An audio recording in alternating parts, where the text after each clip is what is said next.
Hi guys, my name is Karen Dees and I am the Marketing Manager for Patient Concierge Services. For those of you that don't know what PCS is we do a full wraparound service supporting clients from all over the world, but mostly Australia, visiting Bali for cosmetic surgery. We can organise the appointment for you, we can do the concierge, we can chaperone you throughout all of your appointments, as well as the aftercare when you're back at your accommodation. And part of our service is we get to talk to amazing doctors and surgeons. So we have a Facebook page and a Facebook private group called STAR, which is Surgical Transformation and Aesthetic Rejuvenation. And we're also really good friends with Pamela Lovegrove, who has Facelift in Bali, and I think there's like 24,000 people in that group. And we see all of these questions coming up all the time. You know, how do I get surgery in Bali? Is it safe? What are the surgeons like? What type of facelift do I get? So my job is to try and give you as much information as possible. So today we are in NuLook, a beautiful clinic located in Legian, Seminyak. Yeah. It's like on the cusp, would you say? Yeah. Yeah, so it's really good in terms of accessibility if you like to stay in the Legian area. So without further ado, Dr. Sita. Hi. Please, Hello. can you tell us who you are and a little bit about yourself? Okay, hi. I'm Dr. Sita. I'm a plastic reconstructive and aesthetic surgeon from Bali. I'm born and raised in here. I work now here in my beloved place. So I've been a plastic surgeon since maybe around 5 to 6 years, and then getting so many patients, especially with PCS from Australia, Yeah. who do a cosmetic surgery here, and it's really like helpful. It's really helpful for the patient to do the surgery here, and PCS is there. You know, it's Support them, yeah. They were like really feel safe when different with patient who came here alone. They start to feel a little bit nervous. Yeah. And during the consultation, maybe they're like nervous, Yeah. and then but when you guys there, they feel like so much at ease. That's Oh, the thank you for saying that. I wasn't expecting you to talk about us then, but it's very nice to hear that we do really help with the nerves and the anxiety. Yeah. So you've been a plastic surgeon for about 6 years. Yes. Yeah. Yeah, I've been. I was graduated at 2020. Yeah, I guess. And then I start by 2021, and then I start with reconstructive first, and then I start with aesthetic now for 4 years. Ah, okay. Yeah. And in NuLook, I feel blessed because I've been with so many mentors, especially from Korea, because this one is a Korean clinic, and so many different kind of technique, different procedure that they gave me. They teach me to do the procedure that we can do in our lovely clinic here. So it's really a blessing to work here. That's a really good piece of information, actually. It's a Korean clinic, so I guess there's a whole menu and repertoire of choice in Bali of clinics and hospitals, but that's what makes NuLook stand out. Is it's a Korean clinic, so it has Korean standards. And obviously Indonesian standards are high anyway. So you have a Korean influence. So did you go to Korea to have any training at all? For now, not yet. Okay. But I will be, and then a few of our mentors from Korea came here, and it's like what we call it, every 3 to 4 months. A few mentors came. You have Korean doctors that come over to give some mentoring? I didn't know this. That's good. They give mentors, or if they can't came, they give mentoring through online video. What does mentoring look like? Usually a new technique that they have. A surgical technique? Yes, a surgical technique, or in our clinic have like a specific procedure with the SPF, the stem cell. Oh, the stem cell, yes. And then usually if they got some updated info or updated procedure, they usually contact me, or and our staff here to get more information about that, because that is one of our like we call it like a unique selling service. It's like like that. Yeah. Because, and we in our clinic it's like we are the first who get the stem cell from our own factory. Our own body. I think we could do a whole interview talking about the stem cell treatment, because I think you have like a huge list of things that you can do. So we won't have time to go through all of them in detail, but let's just list them all. So starting from the head to the toe, you can do bleph, obviously. Upper, lower. You can do muscle, fat. Muscle, fat repositioning, fat growth. Okay. Can you do brow lifts? Brow lift, temporal lift around here. Okay. Just a quick one on the brow lift, because I see this question coming up a lot. There's two different types, is there? There's the one that's the fox eye, and then there's one that you can lift from here. What are they called? This one is the brow lift. That's the brow. Yeah, and we have it also the one the sub brow. So is that the fat underneath the eyebrow? Yeah. Okay. Just to remove, you have the bulginess around your face, and they say like we have a higher brow bone and something, but it's not actually your bone, but it's your skin who is start to coming down. Yes. Just a quick one on that. Anyone who's watching who thinks that they need bleph or some type of opening up the eye, it's good to have a consultation with you and find out, do you need bleph, or do you need a sub-brow, or do you need a temporal lifting or brow lift? So there's 4 things and we don't know which one, so we can arrange a consultation to find out. So we've got the brow lift, the bleph, nose, with the implants usually, because we have here we have the implants one, or just using the cartilage from our ear. So if you're using an implant or cartilage, that's on the assumption that you need to build it up. Yes. So that would probably be maybe not Caucasian, or yes. Usually more Asian people. Okay. Local people usually. Okay. Because they usually. Because they normally have lower noses. Short and lower one. And if it's Caucasian and they want to go smaller, you can do this. Yes. And is it done on local or general? Usually general. Okay. Just a slight sleeping anesthesia. Okay, let's move on to the lips. And this is so exciting for me, by the way. I feel like I'm inside a sweet shop. I love cosmetic surgery. I love anything that empowers a woman and a man. So, lip lift. I don't know all the correct medical terms, but I think there's 2 different types of lip lifts. There's the bull ring, is it called? So you reduce the distance between the nose and the lip. And then I've seen another one that I've noticed another surgeon do, and Dr. Bibi does it, and she goes around the lip line. And I think that's called a gull wing. Yeah.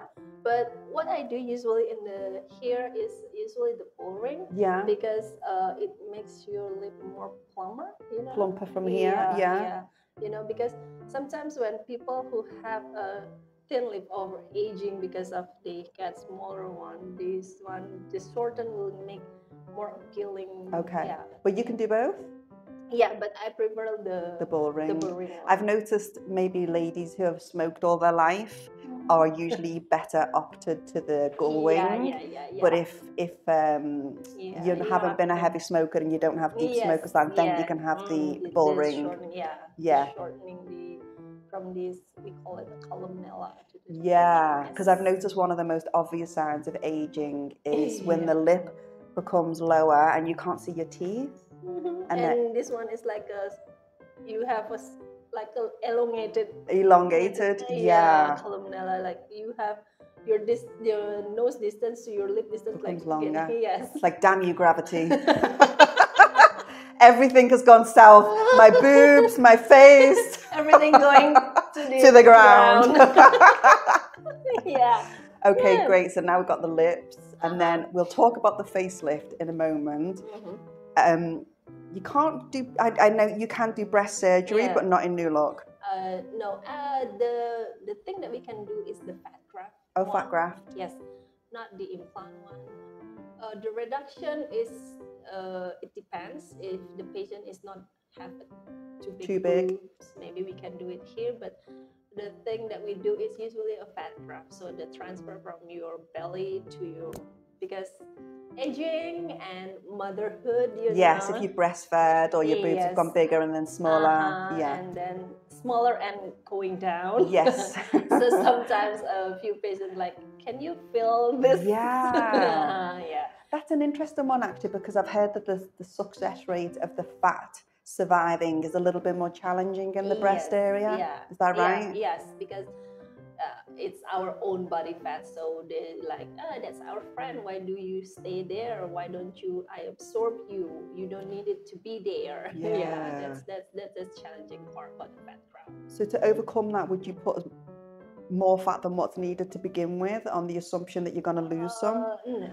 it's still the principle is how big is the pocket. We're not gonna like, Okay, so it's how big is the yeah, pocket, yeah. but you have to manage the client's Yes, expectations yes. that they might look really big at the beginning, but it may go down a little bit. Yes, because sometimes the patient like, I want to be like the one who's still swelling, you know.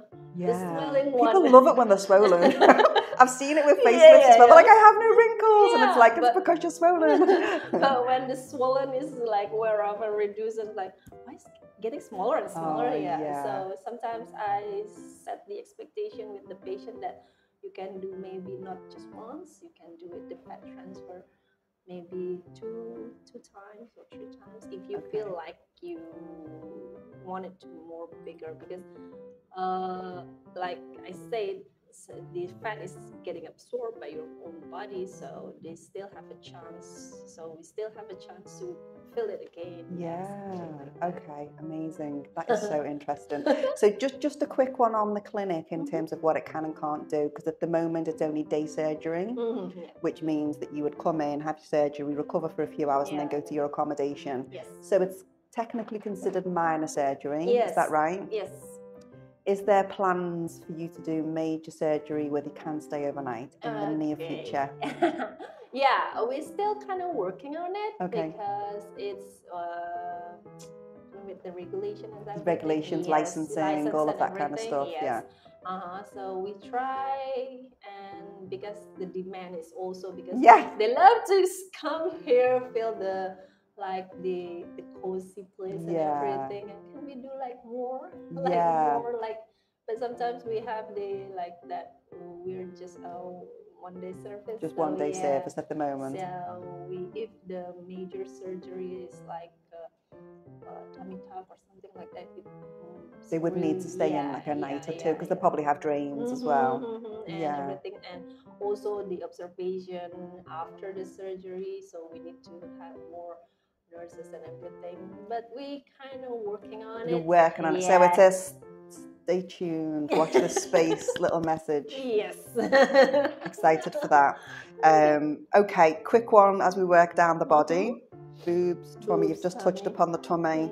Fat transfer to the bottom. Yes. Butt lift. Yes. Quite popular, you think? It's not as popular as the fat transfer to the boobs. Yeah, but also a few patients ask about that, and usually the patient they already have, but they have a really good shape, but you know, on the side they got like a dead. That's the one who there's a few patients asking, why can I have that fat in there? Why?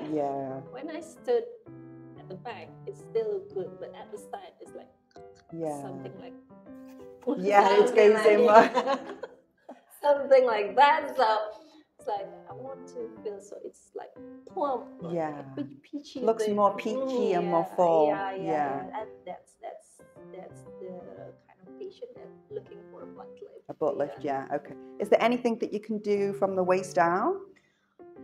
Usually thigh lipo. Apart from the bum, thigh liposuction and calf. Sometimes few patients. What you do to the calf? Just lipo a little bit. Really? Yeah. No way. So we usually do the lipo a little bit on the calf and the knee area, because sometimes patients who get weight loss, they have like everything going down.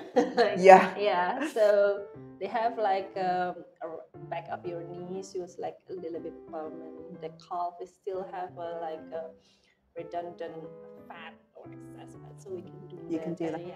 Have you ever done a fat transfer to the calves if somebody had too skinny legs? No, not No, yet. it's not. It's not really a thing at the moment. Yeah, Okay. Amazing. So we've done the head to the toe. Now let's go back to the face, because I'd say the face is the most popular thing that people want help with.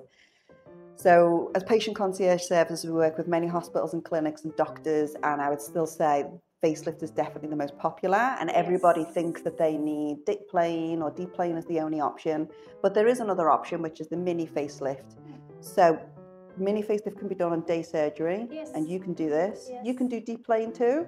Yes. But not here, not because here, it's still yeah. considered major. Yes. So a mini is considered minor. What is a mini facelift? Why is it called a mini? Is it like not as deep? Is it? Yeah, mini facelift. Why we call it a mini facelift? It's not. First is the scar is not that much. Show us where the scar goes. So the scar is usually around here. You know, when you see the patient with full facelift or deep plane, they have like a really big behind scar. The ear, around the hairline at the back. Yeah. But in mini facelift, we usually have from the hairline here, just around this here. Just to like the bottom of the earlobe. Okay. Something like that. And then after that, usually we're not going too deep to the under, we call it the smash. Smash. So just the smash, and we usually not cut it the smash. We just like lift it up and then stitch it. Do you put so I've been trying, obviously I'm not medically trained, but I talk to lots of doctors all the time, so I'm learning a lot. So once you lift up the skin, you have the smash, and then underneath the smash is considered the deep plane. So in the smash, do you put any stitches in to pull it up? Yes. You do? Yes. So it's like a loop? Yeah. That's my understanding. Yeah. So you do pull the smash up, but you don't cut it? Yeah, not cut it. Okay. Just pull it. And it's a permanent stitch that's inside? Yes. So it's not like a thread? No. It's definitely not like a thread, yeah. So it's better value for money, really, isn't it? Yeah. Than the thread, because the thread's... The thread is like, you have the thread, and then when I don't think the thread is also like going into the mask that they pull it up, you know. When we do the mini facelift, we see this mask. We saw what make your face going down. Okay. So we pulled it up, you know, the third lower of your face here. We pulled it up and make you feel like it's not like a thread, you know. It's a fully refreshed. Yeah, fully refreshed look here. Here, and for a mini, because it's so short scar, usually the patient, the good candidate one is usually more younger patient. Okay. Yes. So younger being maybe like under 55? Depends on the skin quality? On the skin quality, but usually patient around maybe early 40 to 50, it's quite a good candidate, because they're not, they still have a good skin laxity. Okay. And especially on the neck, they're not too like... Will there be an improvement on the neck as well? Or just a little bit? Just a little bit. That's why mini facelift is not a good option for people who already have a big dropping. big jowls. But if you feel in early 40 or 50, usually it's not that bad, you know. So we still have like lift it up, and then the jowl is gone, like. Okay. Yeah. Okay. So usually in younger patient, the better. Okay. And if somebody had a mini facelift, say, you know, 50 years old, the likelihood of them needing a deep plane, would it be a little bit less, do you think? Yeah, it's not like a less. I mean, like, you know, 15 years later or something. Yeah. But usually for mini facelift, it lasts for about 5 to 10 years. About, okay. 5 to 10 years. So like reduce your age for 5 to 10 years. So, and then after that, if the patient would like to have a deep plane, they can like maybe combine with any minimal invasive, maybe they can like improve to another 5 years, something like that. Okay. And then they can do the deep plane, because the deep plane we go to the deeper tissue, and really risky about around the area, but actually it's more permanent, Yeah. Okay. Yeah. It's more permanent. Yeah. Would you say it's less risky with the mini?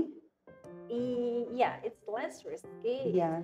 It's really it's not like not any risk at all, but less risky. But you're not going around the nerves as much as a deep plane. Yes. Yeah. We just like open it up and then get the smash, and then we call it smash application. Lift it up and then remove the skin, and then everything's done. Oh God, I want one. You're selling it to me. Yeah, because many usually younger patient the better. The better. Yes. Okay. Yes. Fantastic. Thank you. I do have some other questions prepared. If it's okay with you, I'm just going to check. Yeah. So I have to put my glasses on. I'm at that age now where I wear reading glasses. Yeah. So we've talked about the day procedure. We now know about the benefits of it. And we now know how it differs from a deep plane to a neck lift. Is there anything that we could talk about in terms of the recovery?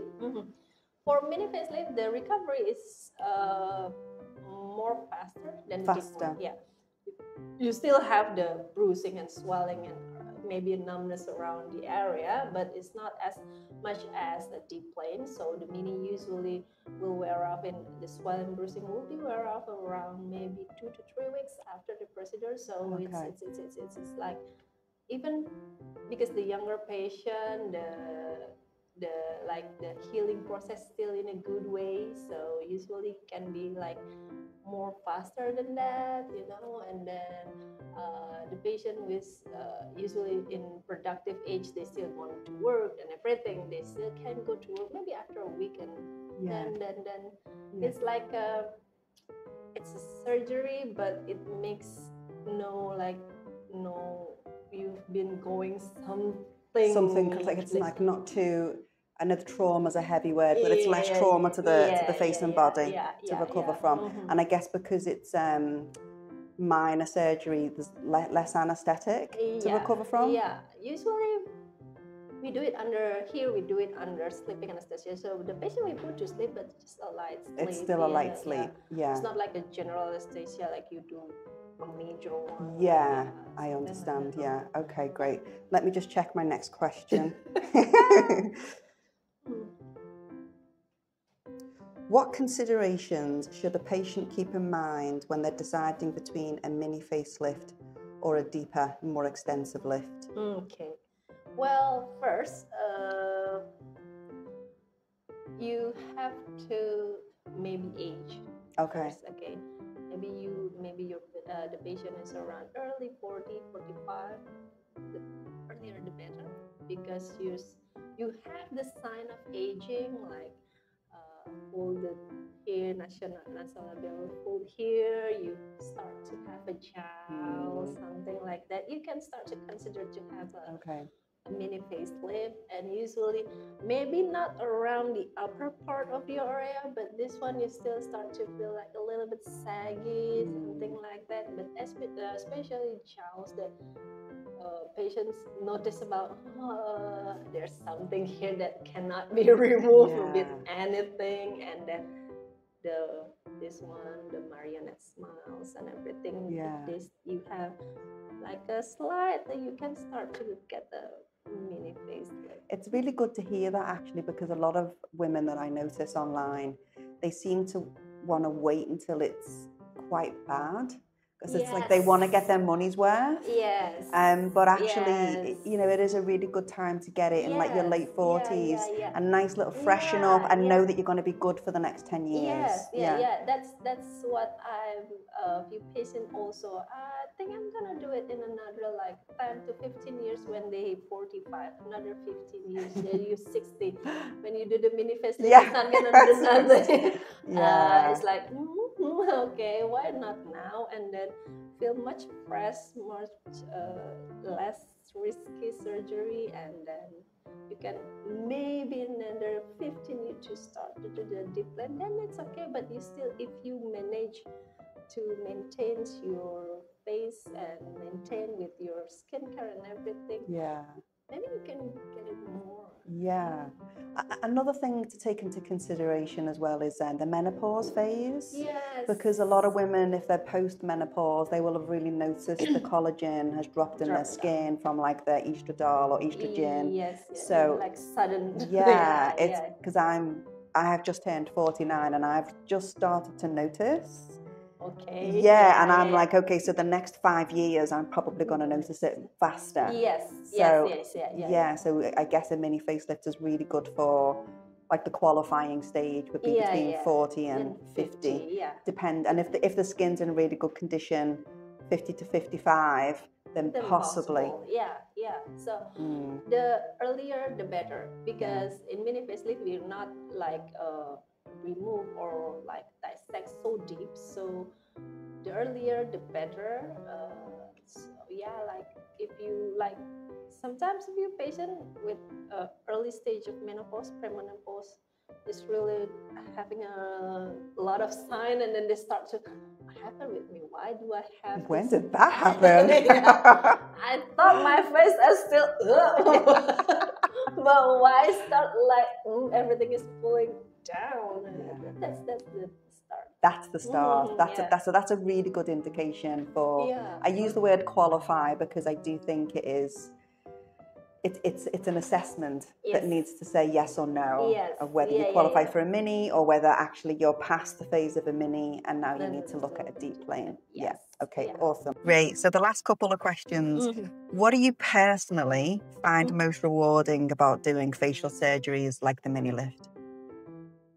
Most rewarding thing? For me, I think when I see the face of the patient after, it's like you see like you're not seeing someone else, you're still seeing your patient, but they have sparks in their eyes that sparks different, it's like they I kind of, when they still have the bandage on and everything, they still have like, oh, thank you, like and then after that sometimes a few patients I feel like, is that you? Is that really you? Like something like that. Is it really? And especially patient after they get the stitches removed, the bruising and swelling wear off, and they start to cut their hair, they start to feel more fresher, and it's like I feel like I did that. Oh my God, I love that. It's like, really? I did that? It's like, what did I do? It's just like, oh, wow. It's like you can really see your contribution to her life. Yeah. It's like, but the spark in there. The sparkle in the eyes. Like they feel like, even just like upper cleft, and then they come, I really love it. It's the patient's eyes sparks differently. They spark differently. Like you give something to light up them. Like, wow, I did that. Wow, really? So it must be such a good feeling, because a lot of the women, they've been struggling with, they may have high self-esteem and high confidence, but it's like it can be really annoying when you look in the mirror and it's like, my appearance isn't matching how I feel, like, and I want to fix it, and you give that gift to them. Yeah, but sometimes I feel like I ask myself, did I did that? You did that. Wow. Yeah. It's like if you see a beautiful lady walking down the street and she's your patient, you're like, I did that. Sometimes, wow. And some patient like send me their video. It's me after like 3 months. They have their bangs on and everything. Really? And then I see the picture again. Oh, really? Again? And then me also surprised with that, Wow. I do. I love that. Okay. So, Dr. Sita, thank you so much. This has been wonderful. As we come to a close, is there any message that you can give to the viewers if they're feeling nervous about booking for mini facelift or lipo or any type of procedure? Is there anything that you can say to them? Okay. Aesthetic surgery is not about all this major and haunting things. So you can start with a minor one, maybe a blepharoplasty one, or a mini facelift one, or you just want to like do a liposuction one around a specific part of area. And then also you have Karen here who will be with you and support you through everything. So yeah, I think the earlier the better. Yeah, and you've been doing this for 6 years. Yes. You've done like what 50 facelifts so far. You've done lots of different procedures. So the message is you're in good hands and your results will be fabulous. Thank you. Thank you. Thank you.